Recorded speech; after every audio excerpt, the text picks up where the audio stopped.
Crypto companies are slowly leaving Ontario or partnering up with regulators like mad right now. I'm Darren. We're going to cover what's going on with the security commissions, why Binance has left Ontario, why Coinberry has partnered with regulators. The crackdown seems to be here, or at least just starting. So I'm going to show you the steps you need to take in order to not get wrecked yourself. So this all started in March and April, where the Canadian Securities Commission reach down to all the subordinates, which are the Ontario Securities Commission, BC. Each province has their own Securities Commission. They essentially said, figure out something to do with all these crypto exchanges and unregulated securities that are going on in the marketplace right now. So recently, the Ontario Securities Commission was the first one to really do anything about this. They essentially flagged a ton of exchanges and said, hey, you look like you are breaking securities laws here in Ontario. And they asked each exchange to reach out to them with a plan to get regulated with them. They essentially said, become compliant or face regulatory action. Now they say this is because these exchanges or tokens out there expose investors to risk, from losing their money to theft to misuse of that capital. So Binance recently just said, screw it, we're out of here, and left Ontario altogether. In the future, you will not be able to use Binance if you are from Ontario. So why is this all happening? Well, it is because of securities laws. There are lots of violations of securities laws in cryptocurrency and across cryptocurrency exchanges that people are unaware about. So what is deemed a security? So there's something you can kind of turn to called the Howey test. And if all four of these quadrants are met, it is considered a security. When we're talking about Bitcoin, is it an investment of money? You could say, yes, absolutely. Do you have an expectation of profits? Yes, we do. From the efforts of a promoter or third party, you could probably argue this. Is it a common enterprise? No. So Bitcoin, for example, has been written in law here in Canada that it is not a security. When we take something different, like let's just say XRP, for example, we can go through the quadrant again. Is it an investment of money? Yes. Do you expect profits from it? Yes. From the efforts of promoter of a third party, you could argue yes. Is it a common enterprise? Well, there's some nuance in every situation, but it has been deemed a common enterprise in the US before. So the Ontario Securities Commission, Canadian Securities Commission could argue something like XRP is a security. So it's important to do your research when you're investing in these tokens. Exchanges like Binance, Crypto.com, FTX have so many different coins, tokens, with organizations behind them, people behind them, that could all be deemed securities in the future. They also have other things such as DeFi. There's a lot of dividend rules in securities, and a lot of them have stopped offering leverage trading in order to play ball with these new laws. A lot of these exchanges don't make profits on the promise of something that is actually defined and legal, like Bitcoin. They make a lot of their money on just selling the average user hundreds of these tokens, getting them into DeFi projects, leverage trading. And for them, it makes more sense just to leave than to go through the legal cost and headache of becoming compliant.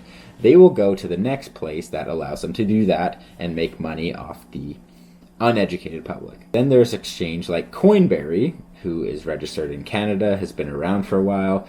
They want to play ball with the Ontario Securities Commission, and they became the first regulated crypto exchange under the Ontario Security Commission. Under the new regulations, they are allowed to sell Bitcoin, Ethereum, Litecoin, and Bitcoin Cash exactly the way they have before. However, the Ontario Securities Commission has deemed anything else they want to sell, there are new limits involved. They have defined 3 categories that you, the investor, could fall under. There is an accredited investor, meaning you have $200,000 in income per year and at least $5 million in assets. If this is you, you have the ability to purchase as much other of the crypto crap as you want. There's no limits on purchase, on the XRPs, on anything else that they offer. There's the second tier, which is the eligible investor. You have to have a $75,000 salary per year and I believe $400,000 in assets. This will allow you to purchase $100,000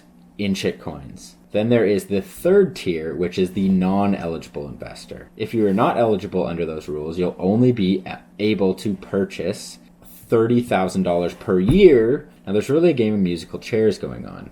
The security commissions are starting to come down on a lot of these tokens, exchanges. When the music stops, are you going to be an exchange that have partnered up with the regulations, or are you going to be an exchange that said, screw this, we won't play with these rules? In some of my latest videos, I have talked about the importance of choosing an exchange with fewer tokens. And this is because a lot of the other cryptocurrency that these exchanges carry can be deemed illegal securities, or still have yet to be categorized as anything legal. So when they hold these tokens, not only do they have a ton of legal and regulation risk, but they also have a bunch of technical support that they have to deal with. They have to rely on those common organizations that they're going to keep the chain going, or try to run nodes in these different tokens, which they might not be able to do themselves. This becomes more risky for you, the user, because they are more likely they will be taken down, regulated, scrutinized, combed through. Maybe you bought a token that's specific to that exchange, and the only exchange in your area that you can sell it with is now gone or rug pulled. So if you have any of these tokens, I think this is a good wake-up call for you. And two, if you actually hold any of these tokens on those exchanges, it should be even bigger wake-up call for you to get them in your own possession. And three, I think you should avoid companies or exchanges that put discriminatory regulations on its customers when buying and selling, in order to appease the regulators, to appease future shareholders when they are looking to go public without thinking about their customers first.